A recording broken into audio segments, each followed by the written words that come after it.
اور ان پالیسیز کے اندر وہ اقدامات اڈیپٹیشن میٹیگیشن کلائمیٹ فائنانس کے جو ٹرمینالوجی ہے ہماری فیلڈ کی وہ سب موجود ہیں کہ ہم نے یہ کرنا ہے یہ کرنا ہے یہ کرنا ہے. تو اب میرے سے نہ پوچھیں, پالیسیز ہیں حکومتیں نے اڈاپٹ کی ہوئی ہیں, اس پہ اب عمل کر لیں. سر لیکن گورنمنٹ کی پالیسیز ہمیں بھی پتہ نظر آتی ہیں کہ وہ ایک کنسسٹنٹ تو ہوتی نہیں ہے اس طرح. تو اس لیے کلائمیٹ چینج جو ہے وہ ایک گورننس فیلئر پرابلم بھی ہے پاکستان کے اندر. فلڈز بھی ہوں گے, ہیٹ ویوز بھی ہوگی, اور ایک کلائمیٹ چینج کا سمٹم ہے پور گورننس. سر آج کل جیسے فلڈس چل رہے ہیں, اب آپ کے خیال سے یہ پانی جو ہے, اس پانی کا کوئی ہم اس کو کسی جگہ اسٹور نہیں کر سکتے, نہ ہم نے ڈیمس بنا رہے ہیں اس طرح سے. کچھ عرصہ پہلے ڈیمس کے انیشیٹو لیے گئے, ثاقب نثار صاحب نے ایک فنڈ بھی شروع کیا, آپ کو یاد ہے, لیکن اس کے بعد پھر ہر چیز رک جاتی ہے اس ملک میں. میں اس پہ ایک دو چیزیں کہنا چاہتا ہوں.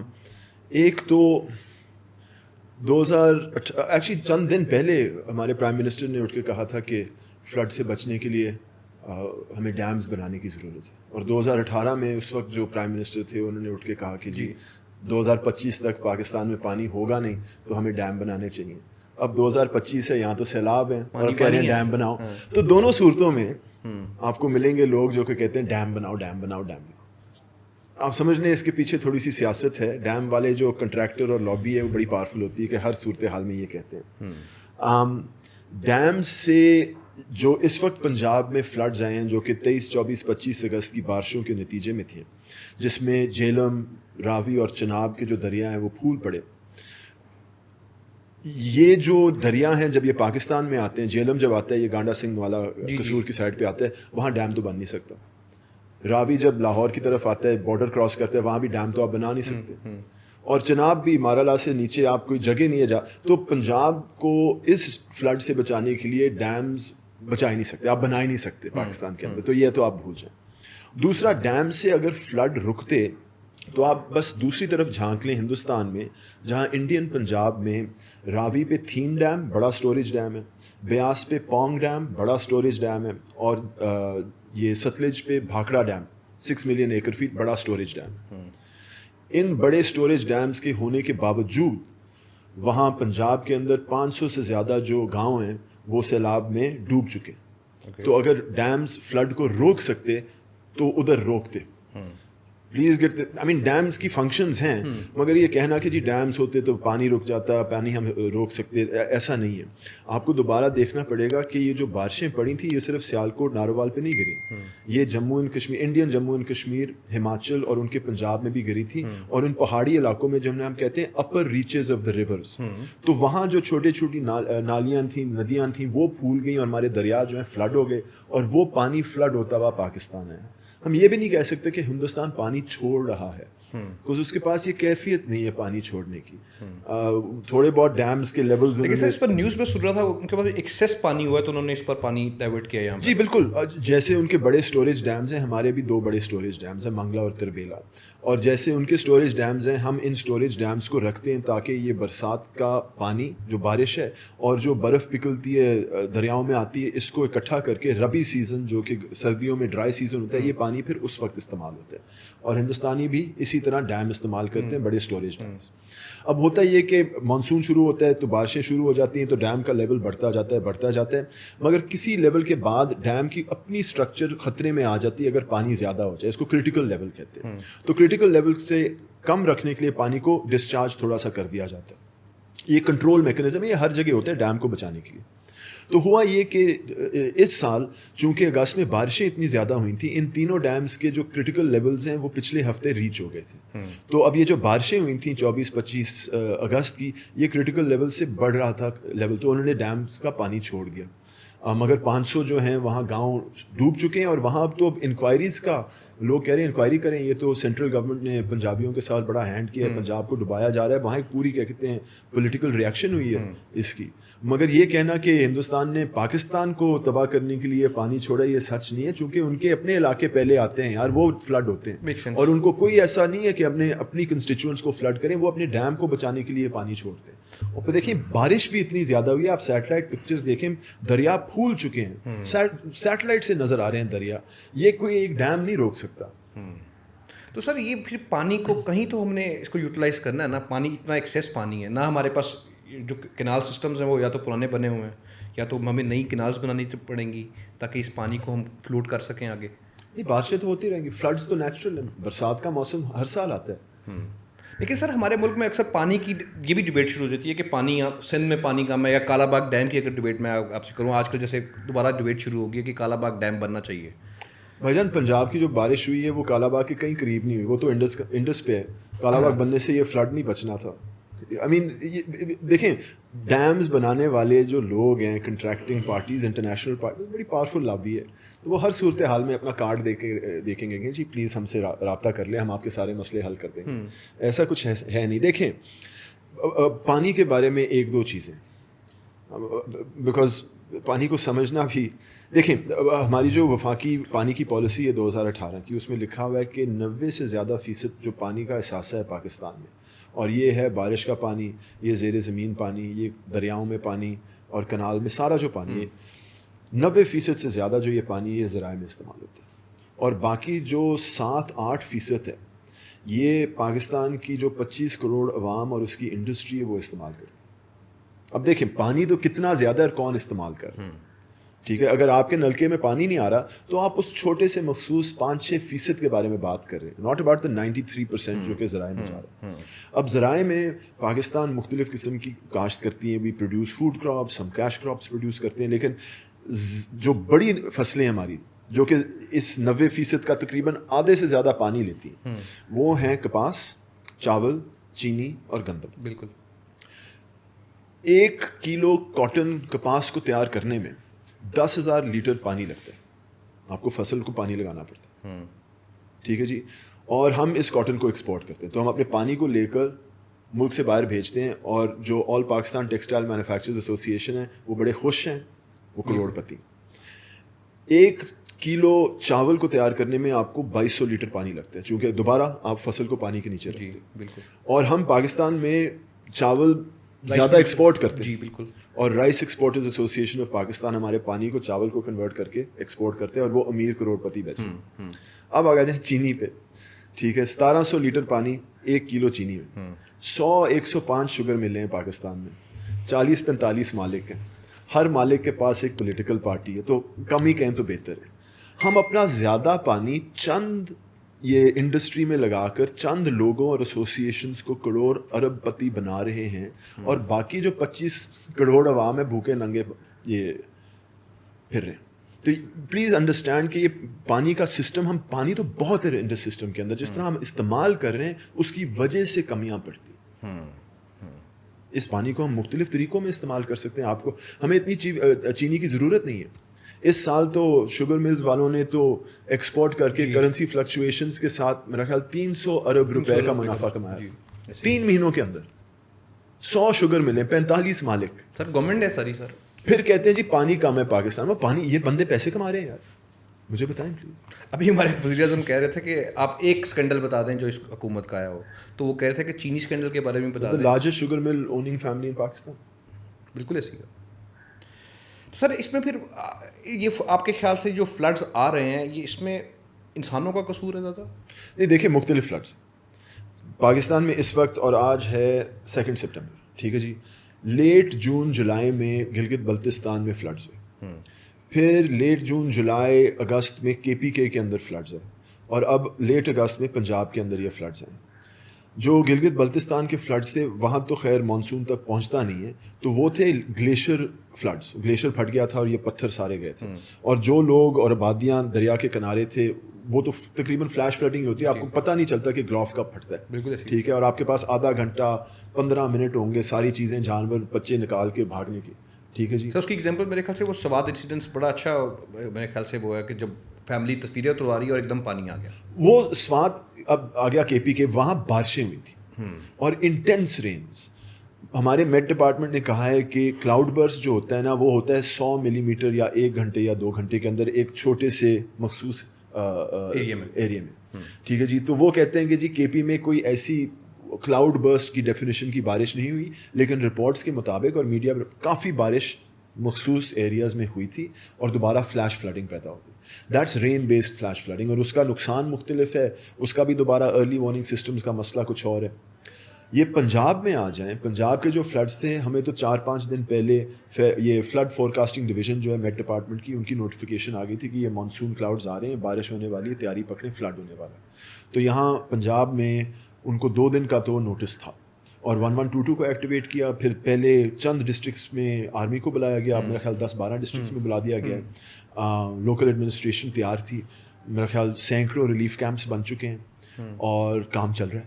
تو یہاں ایک قسم کا رسپانس مختلف تھا. ان طرح کے جو موسمی تبدیلی کے واقعے ہوں گے بارش کے حوالے سے, فلڈ کے حوالے سے, اس پہ اب ہمیں تیاری کرنی پڑے گی کہ اب جب فلڈ آئے گا کے پی کے اندر تو ارلی وارننگ سسٹمز اور لوگوں کو دریا کے کنارے نہیں بسنا چاہیے. As a matter of fact کے پی میں تو قانون ہے 2002 کا ریور پروٹیکشن آرڈیننس کہ آپ کے دریا کے کنارے 200 فٹ کچھ نہیں بنا سکتے ڈی سی کی اجازت کے بغیر. آپ کہیں پہاڑی علاقے میں جائیں تو میرے خیال سے تو وہ سوات کے ساتھ ہی جو یہی کچھ ہی ہے. تو دیکھیں اس قانون کو انفورس کریں اور آپ کی بچت ہو جائے گی.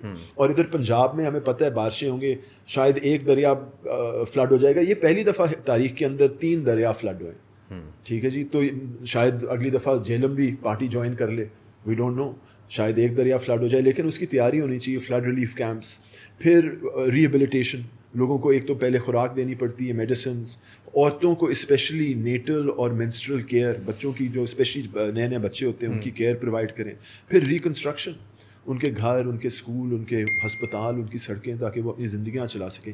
تو ہماری جو ہے نا پوری سیاست اور اکانومی اب ایک کلائمیٹ ایمرجنسی موڈ میں آنی چاہیے تاکہ ہم ان طرح کے واقعوں کے لیے تیار رہیں اور جلد از جلد واپس اپنے پیر پہ اٹھ سکیں. سر یہ میں نے ایک اسٹیٹس پڑھ رہا تھا کہ اس میں 90 لاکھ لوگ جو ہیں وہ ریور ایج پہ بیٹھے ہوئے ہیں. تو گورنمنٹ کس طرح مینیج کرے گی اتنے سارے لوگوں کو؟ میں حیران ہوں. کچھ 2010 کے جو فلڈز ہوئے تھے اس کے نتیجے میں چونکہ حکومتیں پنجاب, اس وقت کی حکومت پنجاب پہ الزام لگا تھا کہ یہ میاں والی کے قریب انہوں نے انڈس کے بند توڑ کے جگہوں کو فلڈ کیا تھا. لوگوں نے اپنی زمینیں بچانے کے لیے, کچھ بڑے زمین تھا, انہوں نے اپنی زمینوں بچانے کے لیے کچھ بند توڑے تھے اور باقی علاقے فلڈ کر دیے تھے. تو اس الزام پہ چیف منسٹر نے لاہور ہائی کورٹ سے ایک کمیشن مقرر کی تھی جس پہ جسٹس منصور علی شاہ نے 2 سال کام کیا تھا, جو اب سپریم کورٹ میں, اور انہوں نے ایک فلڈ کمیشن 2 والیوم کی رپورٹ, جس میں پہلی فائنڈنگ تو یہی تھی کہ آپ نے دریا کے کنارے اور ریور فلڈ پلین کے اندر آپ کے پاس آبادیاں ہیں, لوگ کاشت کر رہے ہیں, تو زیادہ جو ڈیمیج ہوا تھا نا, فزیکل ڈیمیج, وہ ان جگہوں پہ ہوا تھا. اس کے نتیجے میں پنجاب نے 2016 میں فلڈ پلین پروٹیکشن ایکٹ بنایا تھا کہ دوبارہ اگر آپ دریا کے کنارے ہیں تو حکومت نوٹیفائی کر سکتی ہے دریا کے کنارے علاقے کے, جی یہاں آپ کنسٹرکشن نہیں کر سکتے, اور اگر کنسٹرکشن ہے اس کو توڑ سکتے. تو یہ پنجاب کے اندر قانون سازی. ہم تو یہاں پہ سوسائٹیاں بنائی ہوئی ہیں پوری یہاں پہ. تو اب دیکھیں کہ ایک معروف سوسائٹی لاہور کی پاک ویو, دیکھیں کیا حالات بنے ہیں. میں آپ کو ایک کہانی بتاتا ہوں اس کے جواب میں, اور یہ ہے 4-5 سال پہلے, نہیں 7-8 سال پہلے کی ایک کہانی, جب ہمارے پاس ماحولیاتی مسئلوں کے لیے ایک ٹرائیبیونل ہے, قانونی ایک سطح پہ ایک ٹرائیبیونل, اب ماحولیاتی کیسز چلتے ہیں. تو یہ وقت تھا جب ڈی ایچ اے لاہور نے یہ انڈر پاس اوور پاس بنائے تھے جو کہ فیز 5 کو گاڑیوں کو سہولت دیتے ہیں. جی وحدت روڈ پہ بھی اوور پاس بنایا تھا. تو قانون میں جو لکھا ہوا ہے کہ ان طرح کے بڑے انفراسٹرکچر پروجیکٹس کے لیے آپ کو ماحولیاتی اپروول کی ضرورت ہے, وہ ڈی ایچ اے نے لی نہیں. تو کسی شہری نے کمپلینٹ فائل کر دی ٹرائیبیونل کے سامنے کہ جی یہ ڈی ایچ اے نے اجازت کے بغیر یہ کنسٹرکشن کی ہے. تو وہاں کے جو چیئرمین صاحب تھے ٹرائیبیونل کے, انہوں نے نوٹس جاری کر دیے. اچھا بات یہ ہے کہ جب آپ ٹرائیبیونل میں کمپلینٹ فائل کرتے ہیں وہ دیوانی کا کیس نہیں ہوتا, وہ فوجداری کا کیس ہوتا ہے, کرمنل میٹر ہوتا ہے. تو جج صاحب جو سمنز بھیجتے ہیں وہ وارنٹ ہوتا ہے نا, وہ اکیوزڈ کو جاتا ہے. بالکل. تو D H A administrator Lahore کو ایز اکیوزڈ نوٹس آیا کہ جی پلیز 2 ہفتے بعد آپ عدالت آ جائیں.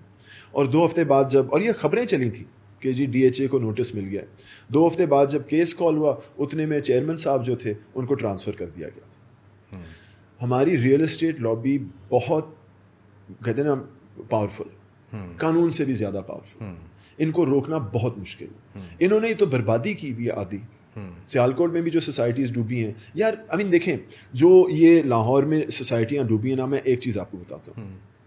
500 سال پہلے نیدرلینڈز جو ہے نا, ان کو پتا تھا کہ ہمارا جو علاقہ ہے وہ سمندر سے نیچے کا ہے. پورا نیدرلینڈز 5 میٹر کم نیچے سی لیول سے. جی. تو انہوں نے تو صدیاں لگائی ہیں اپنے بند شند تیار کر کے تاکہ وہ اپنی سویلائزیشن وہاں لگائیں. اور ایمسٹرڈیم بڑا خوبصورت شہر ہے, پیسے لگتے ہیں, ٹیکنالوجی لگتی ہے, اور تھوڑی سی ویژن لگتی ہے. ٹھیک ہے جی.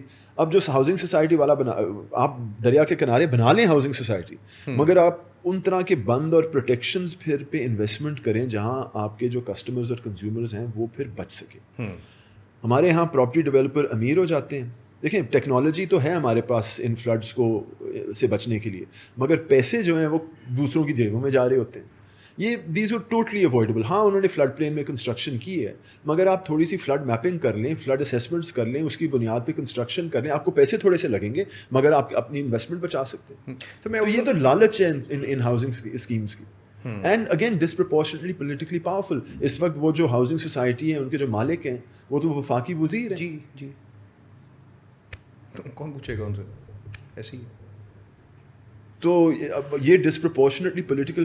اینڈ اگین ان پہ قانون سازی, اور قانون سازی کے علاوہ ان کو روکنا بہت مشکل ہے. میں آپ کو ایک اور ایگزامپل دیتا ہوں. چند سال پہلے کرونا کے وقت یا اس کے بالکل بعد میں اسلام آباد میں تھا, اور مجھے کسی دوست نے دعوت دی DHA اسلام آباد.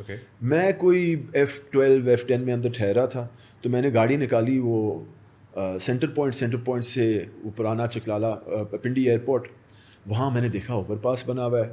ایئرپورٹ کے پرانے پنڈی ایئرپورٹ سے گزرتے ہوئے گئے, اسلام آباد ایئرپورٹ سے گزرتے ہوئے گئے, سگنل فری, پورا چکلالہ کنٹونمنٹ کاٹ کے سگنل فری میں DHA اسلام آباد پہنچا, جو کہ ایکچولی پنڈی میں, مگر it was signal free entirely. Because ہمارے پراپرٹی ڈیولپر جو ہیں وہ اتنے پاورفل ہیں کہ وہ land acquisition collector cantonment board Chaklala کے ساتھ بیٹھ کے اس شہر کی جو لمیٹڈ ریسورسز ہوتی ہیں, ہمارے پاس پیسے ہیں پبلک ٹرانسپورٹ پہ, مختلف انفراسٹرکچر پہ, اس انفراسٹرکچر پہ خرچے گئے جو کہ ہاؤسنگ سوسائٹی کے کنزیومرز کو بینیفٹ کر سکے. بالکل ایسی ہے. اور اب لاہور میں بھی کچھ ایسا ہے, میں مذاق کرتا ہوں, میں ادھر مال روڈ کے قریب رہتا ہوں, میں تو دیکھا میں اپنے گھر سے قصور صرف ایک سگنل پار کے پہنچ سکتا ہوں. میں اپنے گھر سے لیک سٹی سگنل فری جا سکتا ہوں تقریباً. تو یہ سارے سگنل دیکھیں, this is the power of the property developer کہ اپنی وہ پاور استعمال کر کے شہر کے ریسورسز ڈائیورٹ کر سکتا ہے, تاکہ ان پیری اربن ہاؤسنگ سوسائٹیز کی جو پراپرٹی پرائسز ہیں یہ اسٹیبل رہیں. اگر آپ کو لیک سٹی پہنچتے ہوئے 15 لائٹیں گزرنی پڑی نا, تو وہاں آپ کے پلاٹ کی پرائس گر جائے گی. ایسی ہے. یہ اربن اکنامکس اس طرح چل رہی, وہ مینیپولیٹ کر رہے ہیں ان لمیٹڈ ریسورسز کو, تاکہ ان کے جو بندے ہیں ادھر جو ٹھہرتے ہیں ان کا فائدہ ہو, باقی جو لاہوری ہیں وہ ان کو بھول جاؤ. اچھا سر, آج کل بڑا کلیش آ رہا ہے اس کے اوپر, عمران خان صاحب کے اوپر, کہ یہ جو روڈا کا پروجیکٹ انہوں نے اسٹارٹ کیا تھا, تو آپ کے خیال سے پوری دنیا میں شہر دریا کے کنارے میں لوگ بساتے ہیں, بسے ہوئے ہیں میرے خیال سے. لنڈن کو دیکھ لیں, تھیمس کے سائڈ پہ, ریور ایج کے اوپر ہی مجھے تو نظر آتا ہے وہ. اس طرح بہت ساری ایگزامپلز ہیں جو آپ ریور ایج پہ بنتے ہیں شہر. تو یہ بھی شہر ایک بند ڈیولپ ہو سکتا ہے آپ کے خیال سے؟ جو ریور ٹیمز ہے لنڈن سے گزرتا ہے, اس کو انہوں نے چینلائز کر دیا نا, امبینکمنٹ, ایکچولی اس کو دی امبینکمنٹ ہی کہتے ہیں لنڈن میں, اس کو چینلائز کر دیا ہے, بڑا خوبصورت ہے. پیرس میں سین ریور گزرتا ہے, اس کو بھی چینلائز کر دیا ہے, بڑا خوبصورت ہے, پیرس کی خوبصورتی میں اضافہ کرتا ہے. مگر جو ٹیمز ریور ہے وہ دریا نہیں ہے, وہ ایسچوری ہے سمندر کی, وہ پہاڑ سے نہیں اٹھتا. اور جو سین ریور ہے وہ پہاڑ سے اٹھتا ہے, لیکن چھوٹا سا پہاڑ ہے, ہمالیہ کا پہاڑ نہیں ہے, اور نائدر آف دیم میں برسات کی بارش پڑتی ہے. ان دریاؤں کو ٹرین, اس کو کہتے ہیں ریور ٹریننگ, ان دریاؤں کو ٹرین کر سکتے. ہمالین دریا کو آج تک کسی نے ٹرین نہیں کیا. اگر آپ ٹرین کرنا چاہتے ہیں, یہ جانور اپنا ایک قسم کا عجیب سی چیز ہے, بڑا فروشس ہے, اس کو آپ کرنے کی کوشش کریں. That's one problem with this vision, کہ دیکھیں یہ دریا تھوڑا سا مختلف ہے. یہ فرسٹ آف آل روڈا ایک پروجیکٹ نہیں ہے, اور نہ ہی میرے خیال سے عمران خان کا ہے. اس وقت جو موجودہ, انہوں نے بہت پرسنلی کیمپین کی ہے اس کے اوپر. جی بالکل. اس وقت جو موجودہ راوی اربن ڈیولپمنٹ اتھارٹی ہے, وہ ایک اتھارٹی ہے جو کہ پنجاب اسمبلی کے قانون کے نتیجے میں بنی ہے. مگر اگر آپ 2006-7 نہیں 5-6 کے وقت پہ آ جائیں, جب اس وقت پرویز مشرف کے دور میں PMLQ کی حکومت تھی, اور اس وقت لاہور میں پہلی دفعہ فائلیں اٹھی تھی, اربن ڈیولپمنٹ, اربن پلاننگ چل رہی تھی ادھر ٹھوکر کے قریب آنورڈز رائے ونڈ روڈ پہ, تو اس وقت خواب آیا تھا کہ جی راوی کے ارد گرد کوئی شہر بننا چاہیے. مگر پھر 2008 کے الیکشن آ گئے, حکومت چینج ہو گئی. 2013 کے الیکشن کے بعد جب مسلم لیگ کی حکومت تھی, اس وقت LDA کو کہا گیا, لاہور ڈیولپمنٹ اتھارٹی کو کہا گیا کہ آپ راوی کے ارد گرد ایک شہر بنائیں. اور اس شہر کو تصور کرنے کے لیے انہوں نے ایک فیزیبلٹی اسٹڈی کروائی, ایک انٹرنیشنل کنسلٹنگ فرم ہے مائن ہارٹ کے نام. تو LDA نے مائن ہارٹ کو انگیج کیا کہ جی آپ بتائیں کہ ہم کس طرح یہاں ایک شہر بسا سکتے ہیں. مائن ہارٹ نے کچھ رپورٹس LDA کو دیں, LDA نے حکومت پنجاب کے ساتھ شیئر کی, اور طے یہ ہوا کہ جو فیزیبلٹی بنی تھی وہ مہنگی بہت پڑ رہی تھی, بہت مہنگی پڑ رہی تھی, تو گورنمنٹ آف پنجاب نے اس کو چھوڑ دیا. اور یہ میں بات کر رہا ہوں 2015-16 کی. پھر 2018 میں 19 میں یہ قانون سازی کے بعد راوی اربن ڈیولپمنٹ اتھارٹی بنی. تو ان منی ویز آپ یہ نہیں کہہ سکتے کہ عمران خان کا پروجیکٹ ہے, اس میں ساری پارٹیاں پچھلے 20 سال میں انوالوڈ ہیں.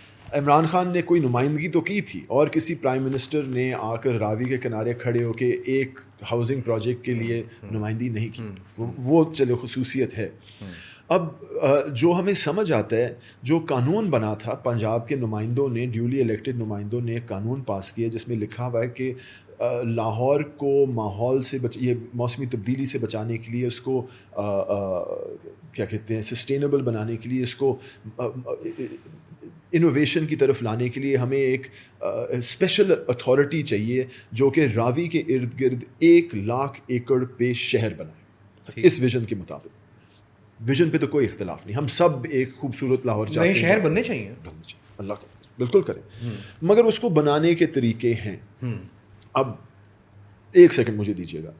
2014 میں یہاں لاہور میں ایک ورلڈ بینک کے ایکسپرٹ آئے تھے, پابلو ویجیونی. انہوں نے لاہور کے ایک ادارے, پنجاب حکومت کے ادارے اربن یونٹ کے ساتھ کام کیا تھا, اربن ڈیولپمنٹ آف لاہور پہ. انہوں نے کہا تھا جی دیکھیں 2020 تک جو آبادی آئے گی لاہور کے اندر, جو پروجیکشنز ہیں ان کو اگر آپ نے بسانا ہے بیسڈ آن بحریہ ٹاؤن ٹیمپلیٹ, ٹاؤن ہاؤس, اس پہ اگر آپ نے پاپولیشن کو ڈبل کرنا ہے, آپ کو 2000 اسکوائر کلومیٹر مزید رقبے کی ضرورت پڑے گی. فار کانٹیکسٹ, اس وقت لاہور کا کل رقبہ 1700 کلومیٹر تھا. اس وقت وہ کہہ رہا تھا کہ جی اگر آپ نے پاپولیشن ڈبل کرنی ہے آپ کو 2000 مزید ایکڑوں کی ضرورت چاہیے, نمبر 1. مگر وہ کہتا ہے اگر آپ مڈ ڈینسٹی مڈ رائز, جہاں 300 سے 500 پرسنس پر ہیکٹیئر ایک ڈینسٹی ہوتی ہے, اس پہ اگر آپ ٹاؤن پلاننگ کریں, اور میں یہ نہیں کہہ رہا کہ آپ ہائی رائزز بنائیں, جو پیرس کا فار ایگزامپل سینٹرل علاقہ ہے وہاں 5 فلور سے آپ اوپر نہیں بنا سکتے, اور ہمارے اندرون کے اندر بھی جو گھر ہیں, جو محلے ہیں, وہ 4-5 منزلہ سے زیادہ نہیں ہوتے. اس ٹیمپلیٹ پہ اگر آپ بنائیں گے شہر, تو آپ پاپولیشن, دگنی پاپولیشن کو صرف 300 اسکوائر کلومیٹر کے اندر بسا سکتے ہیں. 2000 ایک طرف اگر آپ بحریہ کا اسٹائل فالو کریں, اور اگر آپ انڈیجنس آرکیٹیکچر فالو کریں اپنے جو طریقے ہیں, تو 300. ٹھیک, آپ ذرا تھوڑی دیر کے لیے بیٹھیں اور سوچیں کہ لینڈ پرائس میں کتنا فرق پڑے گا 300 اسکوائر کلومیٹر اور 2000 اسکوائر کلومیٹر. اور وہ پیسے کہاں سے آتے ہیں؟ حکومت کو خرچنے پڑتے ہیں لینڈ ایکوزیشن, ہماری جیب سے آتے ہیں. پھر آپ کو سڑکیں خرچنی ہیں, سڑکیں بنانی ہیں وہاں, پھر آپ نے پائپیں لگانی ہیں, پھر آپ نے, اور یہ آپ شہر بنا دیں گے گاڑی والوں کے لیے اور بڑے بڑے پلاٹ والوں کے لیے جو کہ 4 کروڑ کا پلاٹ خریدتے ہیں, 10 کروڑ کا گھر بناتے ہیں, اور گاڑی پہ پھر آگے کنجیشن, پولوشن اور لوگوں کو مارتے ہیں. تو وہ آپ شہر بنا سکتے ہیں, یا آپ 300 اسکوائر کلومیٹر پہ mid rise, mid density, mid technology, high tech بھی نہیں کر سکتے. اور اس کے فائدے پتہ کیا ہیں؟ جب آپ ہائی ڈینسٹی کرتے ہیں فاصلے کم پڑ جاتے ہیں, آپ چل سکتے ہیں, گاڑیوں کا استعمال کم ہو جاتا ہے. جب ہائی ڈینسٹی ہوتی ہے تو پبلک ٹرانسپورٹ جو ہے وہ کیا کہتے ہیں فائدہ مند بن جاتی ہے. ٹھیک ہے نا, DHA میں کوئی بس استعمال نہیں کرتا, وہاں لوگوں کی تعداد کم ہے. لیکن اگر آپ یہ اچرا کی طرف چلے جائیں, لوگ بس استعمال کرتے ہیں تو وہاں بندے زیادہ ہیں, لوگ زیادہ ہیں, تو آپ کی پبلک ٹرانسپورٹ بہتر ہو جاتی ہے. ایز اے ریزلٹ ہوائی آلودگی کم ہوگی. تو یہ مختلف بینیفٹس ہیں, پلس اسٹیٹ کا بینیفٹ ہے, وہ پیسے بچائے گا. تو دیٹس دا ویژن. تو میرا جو پرنسپل اختلاف ہے کہ یہ آپ کی جو ویژن ہے روڈا کی, وہ ایک ماحول خراب, ماحول برباد کرنے کی ہے, جب آپ کے پاس دوسرے آلٹرنیٹیوز موجود ہیں. آپ نے ایک قانون بنایا جس کے ذریعے حکومت پنجاب لینڈ ایکوزیشن سے زرعی زمین کو سستا لے کر آگے ہاؤسنگ ڈیولپرز کو دے سکتی ہے جو کہ پریمیم پہ بیچیں گے, اور انہوں نے اس پریمیم کو کمانے کے لیے کوئی محنت نہیں کی, انہوں نے قانون کا سہارا لیا. That's not right. اس پہ فوڈ سیکیورٹی کے بھی ایشوز ہوں گے. 1 لاکھ رقبہ اگر یہ ایکوائر ہو جائے روڈا کے لیے, جہاں لاہور کے نیمبو لاہور کے ٹماٹر, لاہور کے گاجر, اس طرح کی چیزیں آتی, یہ ختم ہو جائیں گی. اینڈ ایز اے رزلٹ عام لاہوری, یہ نہیں کہ گاجر نہیں ملے گا, جا رہی کم ہوتی جا رہی ہے, قیمتیں بڑھیں گی, بیکاز اب گاجر آپ کو 100 کلومیٹر سے جا کے لینا پڑے گا انسٹیڈ فرام ہیئر. اور جو وہ مقامی لوگ ہیں, چھوٹے گاؤں جو ہیں اس رقبے کے اندر, ان کی تو خوراک ختم ہو جائے گی, اور ان کو تو کام کرنے کا جیسے ادھر کام کرنے کا موقع بھی نہیں ملے گا, بیکاز ہماری جو urban high elite urban societies ہیں وہ middle class, working class, agriculture کے کلاس کے ساتھ ملتی نہیں ہے. آپ چڑر پنڈ چلے جائیں, ٹھیک ہے جی, ڈی ایچ اے کے ارد گرد, وہاں تو لوگ پھر بھی غریب ہیں اور ارد گرد کروڑوں کے پلاٹ بک رہے ہیں. وہ انٹیگریشن نہیں, اکنامک انٹیگریشن نہیں ہوئی, اور سملرلی یہاں بھی نہیں ہوگی. تو یہ مسئلے ہیں روڈا کے ساتھ. میں بھی کہتا ہوں یار شہر بناؤ, خوبصورت بناؤ, اچھا بناؤ, مختلف طریقے ہیں. تو سر یہ ہم لوگ ویسے تو فارسٹ بھی کاٹے جا رہے ہیں, ہم لوگ کنٹرول کس طرح کریں گے, مطلب یہ کلائمیٹ چینج کو اس ملک میں تو میرے خیال سے کانسیپٹ ہی نہیں ہے ہمارے پاس. اب آگے سردیاں آئیں گی, سردیاں آنے سے پہلے اسموگ بھی آنا شروع ہو جائے گی. بالکل.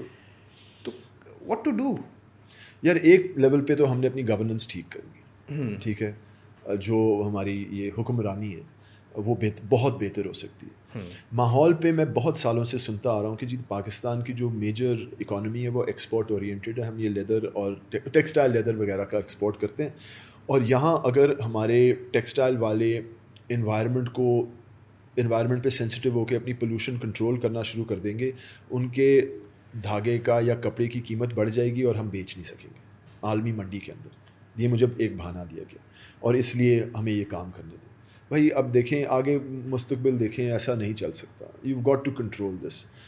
یہ جو ایٹیٹیوڈ تھا کہ پہلے ڈیولپمنٹ ہوگی بعد میں انوائرمنٹ ٹھیک ہوگا, نہیں, اس طرح تو انوائرمنٹ نہیں بہتر ہو رہا, ٹھیک ہے. یہ جو ہم نے ڈیولپمنٹ کی بھی ہے پچھلے 60-70 سال سے, اس پہ تو اب بچے مر رہے ہیں. آپ کو پتہ ہے 2023 اور 24 کی سردیوں میں جب انٹرم حکومت تھی ادھر, تو خبروں میں پنجاب میں 500 بچہ نمونیا سے مرا تھا. سر یہ جو بڑی کمپنی, ملٹی نیشنل کمپنیز ہمارے ملک میں کام کر رہی ہیں, بہت پیسہ بناتی ہیں, یہ کس طرح ڈیمیج کر رہی ہیں ہمارے ملک کو in terms of climate change?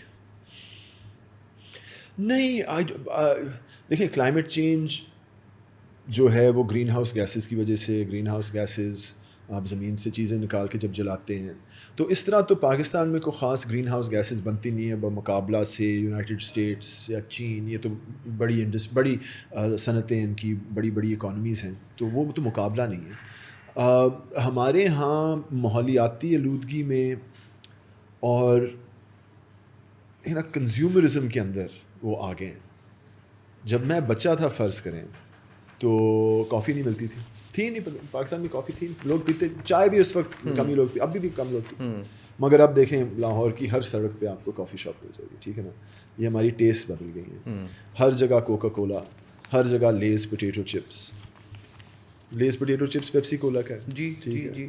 اچھا, چونکہ وہ اپنے چپس کو ایک اسٹائل کی طرح پسند کرتے ہیں, ایک چپ ان کا اس طرح لگنا چاہیے, اس کے نتیجے میں جو کسان ہیں ان کو کہا جاتا ہے کہ آپ اس طرح کا آلو لگائیں گے, تو ورائٹیاں ختم ہو رہی ہیں. اب اس سے ایکو سسٹم پہ نقصان پڑتا ہے, بیکاز اگر آلو کی 20 ورائٹیاں ہوتی تھیں, اب پوٹیٹو چپس اور میکڈونلڈس کے فرائز کے درمیان اب 4 ورائٹیاں رہ گئیں. اب اگر کوئی ایسا دیمک یا کوئی کیا کہتے ہیں یہ پیسٹ آ جائے جو کہ یہ آلو کھا جائے گا, تو پورے دنیا کے آلو ختم ہو سکتے ہیں. ڈائیورسٹی سے سیفٹی ہے ہماری. تو اس طرح کی مختلف آپ کو چھوٹی موٹی چیزیں ملیں گی.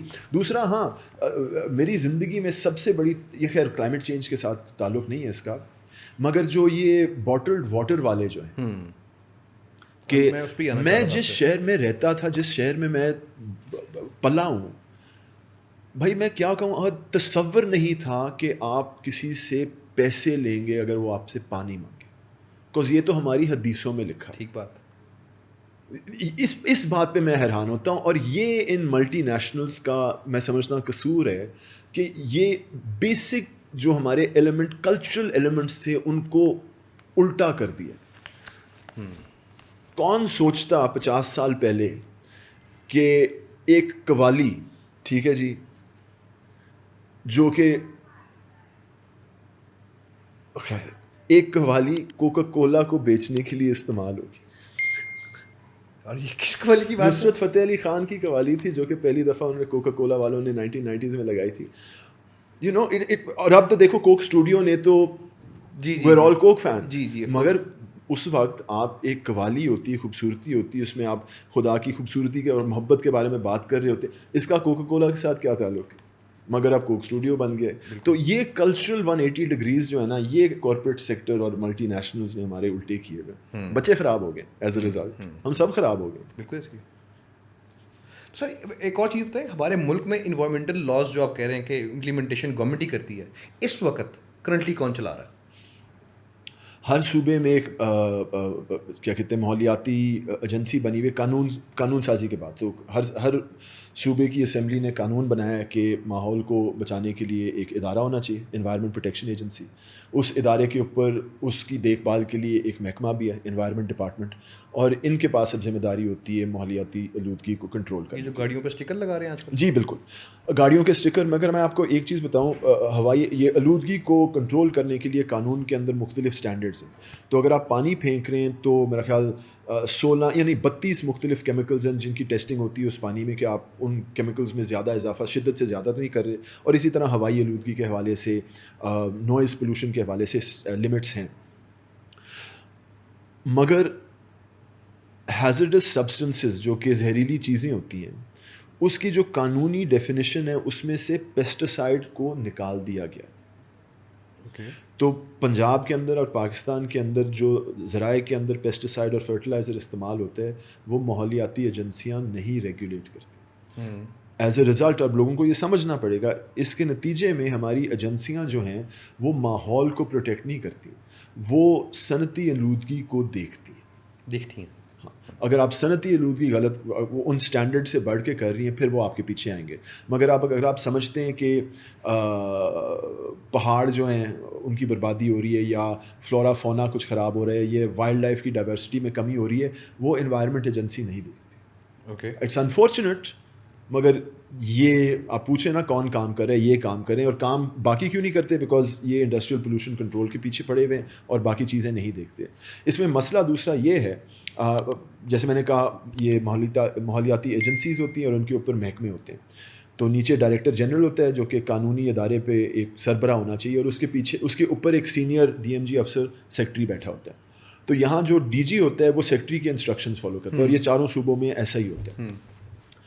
اگر آپ اسلام آباد جائیں, آپ کے پاس مختلف قانونی ادارے ہیں. فرض کریں securities and exchange commission of Pakistan آپ کے پاس ہے, آپ کے پاس نیپرا ہے جو کہ بجلی کی ریگولیشن کرتا ہے, اوگرا ہے جو کہ آئل اینڈ گیس پہ کرتا ہے, اور ان سب میں آپ کے پاس چیئرمین یا ڈائریکٹر جنرل ہوگا جو کہ اپنی انڈیپینڈنٹ اپنے ادارے کی سربراہی کرتے ہیں. کہیں بھی نہیں آپ سنیں گے کہ سیکٹری فائنانس نے چیئرمین SECP کو بلایا, بیکاز ایک ریگولیٹر اور حکومت میں ایک فاصلہ ہونا چاہیے.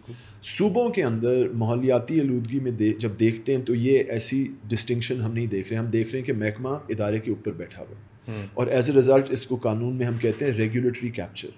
جو ادارہ ہے جو کیا کہتے ہیں ماحول کو بچاتا ہے اور اس کو محفوظ کرتا ہے, وہ بیسکلی سرکار کی انسٹرکشنز پہ چلتا ہے, وہ انڈیپینڈنٹ نہیں چلتا. اور اس لیے پھر جب سرکار کوئی چیز کر رہی ہوتی ہے تو محکمہ ماحول دوسری طرف دیکھتا ہے. اینڈ دیکھیں بہت اچھی چیزیں بھی ہوتی ہیں, لیکن ہم دیکھتے ہیں زیادہ عدالت یہاں پہ حکم دے رہی ہوتی ہے موسٹلی انوائرمنٹل لاز کے اوپر, چاہے گورنمنٹ کی طرف سے آ رہا ہو, یہ یہاں پہ عدالت دیتی ہے بیسیکلی انسٹرکشنز. ہاں, ہماری عدالتوں نے بڑا اچھا کردار پلے کیا ہے پچھلے 30-35 سالوں میں. ماحولیاتی قوانین کو پہلی دفعہ دیکھ کے ان کو کیا کہتے ہیں ججمنٹس کے اندر ڈال کے قانون کا حصہ بنایا. بڑی اچھی چیزیں کی ہیں, آئی کانٹ ڈسپیوٹ دیٹ. بڑی جورسپروڈنس پاکستان کی بنی ہوئی ہے, بہت زبردست کیسز ہیں. مگر میں ان باتوں میں تھوڑا سا کہتے ہیں نا کنزرویٹو سوچ رکھتا ہوں. میں نہیں سمجھتا کہ عدالتوں کا کام ہے پانی صاف کرنا یا ہوا کو صاف کرنا. قانون یہ عدالتوں کا کام ہے اپنی فوجداری کیسز کا فیصلہ کریں, بندہ گلٹی ہے یا ناٹ گلٹی. جو معاہدے ٹوٹے ہیں اور ان کا کیس چل رہا ہے ان کو سنیں کہ جی آپ اتنے پیسے دیں, اتنا جرمانہ دیں, یہ ان کا کام ہے فیصلے دینا. ہماری کچھ پاپولسٹ امیجنیشن کے اندر عدالتیں جو ہیں بڑے ایکٹیوسٹ رہ چکے ہیں, نہ صرف انوائرمنٹ میں مگر سیاست میں بھی, اور ہم سمجھتے ہیں کہ عدالتوں سے سب کچھ ہو جاتا. تو ایسا نہ سوچیے گا, عدالتیں ایسا نہیں کام کرتی, مگر ان کو کرنا پڑتا ہے چونکہ لوگوں کے بنیادی حقوق پہ اثر پڑ رہا ہے اور چونکہ گورننس اتنی کمزور ہے, جو ادارے ہیں ماحول کو صاف رکھنے کے لیے وہ ریگولیٹری کیپچر کے اندر آئے ہوئے ہیں, وہ صرف سرکار کی بات کرتے ہیں, تو ان لوگوں کو عدالتوں تک آنا پڑتا ہے, اور وہ چونکہ ان کے پاس اور کوئی راستہ نہیں ہے. And then it's unfortunate that our courts are put in this situation کہ آپ پھر پانی صاف کریں, ان کا کام نہیں. میرے ایک سر جاننے والے ہیں, انہوں نے ایک ہوٹل شروع کیا پسو کے اندر, تو وہ بتاتے ہیں کہ یار مجھے ایک بلب لگانے کے لیے بھی نا باہر اپنے گھر سے باہر, مطلب روشنی کے لیے اپنے بیک یارڈ کے لیے مجھے 3-4 ڈپارٹمنٹس کے پاس جانا پڑتا ہے وہ این او سی لینے کے لیے. وہ کہتے ہیں کہ میں کہ یہ بلب کے لیے کیا مطلب, وہ کہتے ہیں یار وائلڈ لائف وہاں پہ بہت ساری ہے, اور اس کے لیے انہوں نے اتنے بائی لاز بنائے ہوئے ہیں کہ 70-72 ڈپارٹمنٹس ہیں جو کہ اس سارے کو سسٹم کو دیکھتے ہیں. تو ڈونٹ یو تھنک کہ اس طرح کا پورا سسٹم ہمارے یہاں پہ اس طرح سے امپلیمنٹ ہونا چاہیے کیونکہ یہ تو بہت دور کی باتیں ہیں. کوئی 10-1 سال پہلے میری دوستی ہوئی ایک آئس لینڈ کی خاتون سے, وہ میڈیا میں کام کرتی تھیں, کبھی بھی کرتی ہیں, لیکن انہوں نے 2013 کا آئس لینڈ کا صدارتی الیکشن لڑا تھا. اوکے, ٹھیک ہے, اور وہ کیا کہتے ہیں بچے کی ماں بھی ہونے والی تھی, شی واز پریگننٹ. ایکچولی ان کا بچہ الیکشن سے کوئی 3-4 دن پہلے آیا تھا, اور وہ الیکشن بہت کم کے مارجن سے ہاری. تو میں باتوں میں نے ان سے پوچھا کہ ویسے آئس لینڈ کی پاپولیشن کتنی ہے؟ انہوں نے کہا جی 3.5 لاکھ. یہ تو شادرہ سے کم کے لوگ ہیں یار, یہاں 25 لاکھ, کروڑ کی بات کرو نا. دس از اے پرابلم. دیکھیں چھوٹی کمیونٹیز کے اندر, اور یہی شاید ہماری سلوشن ہونی چاہیے. اتنے بڑے شہر نہ بناؤ یار, چھوٹے بناؤ, کمیونٹیز پہ پروموشن کرو, محلے بناؤ تاکہ لوگ ایک دوسرے کو جان سکیں. جب آپ بحریہ DHA ماڈل میں رہتے ہیں تو وہ دیوار جو ہوتی ہے نا, آپ اپنے پڑوس کو نہیں جانتے. بالکل صحیح, وہ ایک قسم کی انسانیت ہماری نکل جاتی ہے. بالکل صحیح. یہ شہروں کی غلطی ہے. اگین آپ شہر جس طرح ڈیزائن کریں, آپ نے لاہور کے بارے میں پوچھنا تھا, جب انگریز ادھر آئے ان کو اندرون شہر پسند نہیں تھا, ان کی سینیٹیشن کے ٹھیک نہیں تھی. تو انہوں نے جو پہلی اربن پلاننگ کی تھی لاہور کے اندر, ایک تو ڈونلڈ ٹاؤن بنایا جو کہ چیرنگ کراس تک آتا ہے, مگر یہ سانڈا اینڈ گوال منڈی یہ اربن پلاننگ کی تھی. پوری گوال منڈی پلانڈ اسکیم ہے, اور آپ کو اپارٹمنٹس ملیں گے 3-3 فلور کے. بالکل صحیح. ٹھیک ہے جی. 1923-24 میں ایک ہندو وکیل نے سر گنگا رام کو منا کر ایک ماڈل ٹاؤن جو ہے وہ بنایا. پہلے یہ شادرہ میں بنانا چاہتے تھے, وہاں گنگا رام نے کہا فلڈنگ ہوتی ہے اتنا کرو, فیروز پور روڈ پہ بنا دو. تو اس وقت کے جو بالکل نیو ایبنیزر ہاورڈ کا تھا town and country planning model, یہ اربن پلاننگ کی بالکل لیٹسٹ سائنس تھی, اس کی بنیاد پہ ماڈل ٹاؤن ڈیزائن ہوا ہے. اور یہ لاہور کی پہلی ڈیولپمنٹ تھی جہاں فلش ٹوائلٹس تھے اور باہر انگریزوں کی طرح باغ تھے. اس وقت چونکہ ایئر کنڈیشنر بجلی تھی نہیں, باغ رکھنا اور بڑے گھر رکھنا, اس طرح کے گھر جس میں بڑی بڑی کھڑکیاں ہوں آپ رکھ نہیں سکتے تھے. مگر ماڈل ٹاؤن ایک انگریز سٹائل اربن ڈیولپمنٹ کے ماڈل پہ بنا تھا, اور اسی لیے 2-2 ایکڑ کے پلاٹ تھے, درخت باہر لگتے تھے, بڑے بڑے یہ چھجے, برآمدے, 16-16 انچ کی دیواریں, تاکہ لوگ انگریزوں کی طرح رہ سکیں. Model town. اور اس کے بعد جو لاہور کے اندر ڈیولپمنٹ ہوئی ہے, گلبرگ, کیا کہتے ہیں, شاد باغ, ماڈل ٹاؤن, مسلم ٹاؤن, گارڈن ٹاؤن, ساری جو ہے یہ ایک ہی ماڈل پہ گئی ہے, ویسٹرن ماڈل پہ گئی ہے. ہم اپنی نسلیں, اپنی جو پرانے رہنے کے طریقے ہیں وہ بھول چکے ہیں. ابھی بھی جو لوگ گوال منڈی سے ہیں وہ یاد کرتے ہیں کہ محلے کے لوگ کون ہوتے تھے, وہ ایک دوسرے کو آئیڈینٹیفائی کر سکتے ہیں. آپ پہلے کارپوریٹ لا کرتے تھے, انوائرمنٹل لا میں کیوں آ گئے؟ یار بس امیر لوگوں کو امیر ہی بنا رہا تھا. میں خود بھی کافی امیر بن رہا تھا. پتہ نہیں میں نے کون سا مجھے کتا کاٹا. نہیں, سچی بات یہ کہ اس وقت میری بیٹی پیدا ہوئی تھی ماشاء اللہ, اور یار اس شہر میں اگر اس نے رہنا ہے تو کم از کم ایک جگہ سے دوسری جگہ صاف ہوا ہو, کوئی فٹ پاتھ ہو, شاید اگر وہ سائیکل پہ جانا چاہے سائیکل پہ سیف اگر جا سکے, تو اس طرح کے شہر میں اگر رہنا ہے تو کچھ کریں. تو وہاں پھر قانون بھی مل گیا کہ ان طرح کی چیزوں کے پیچھے مختلف قانون بھی ہیں.